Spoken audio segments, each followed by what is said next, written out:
Praise the lord అండి. ఉదయకాల సమయంలో పరిశుద్ధాత్మదేవుడు అద్భుతంగా మనందరితో మాట్లాడనై ఉన్నారండి. ఇర్మియా గ్రంథం 31వ అధ్యాయం 24వ వచనం ద్వారా, అలసి ఉన్న వారి ఆశను తృప్తిపరచుదును. Praise the Lord. అద్భుతకరమైన మాటలు కదండి. ఉదయకాల సమయంలో మరి అలసి ఉన్న మరి మీ అందరితోనే ప్రభు మాట్లాడుతున్నారు, మనందరితో మాట్లాడుతున్నారు. ఏ విషయంలో అలసిపోయి ఉన్నారు? చాలా ప్రయత్నించానండి.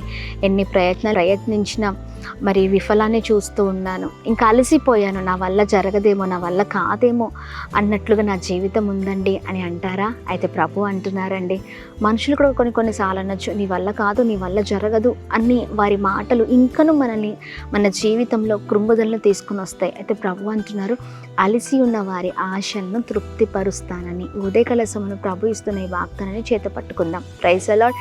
అలసిపోయిన నిన్ను ప్రభు గొప్ప చేయబోతూ ఉన్నారు. ఆమేన్. ఆ ధైర్యపడకండి, ధైర్యంగా ఉండండి. ప్రభుని కలిగి అంటే ప్రభుని ధరించుకొని ఆయన మాటల్ని పట్టుకొని ప్రభు చేతులకు మన జీవితాలను అప్పగిస్తూ ఆ ప్రతి ప్రయత్నంలో ప్రభు పైన ఆధారపడితే ఖచ్చితంగా మనకి విజయమేనండి.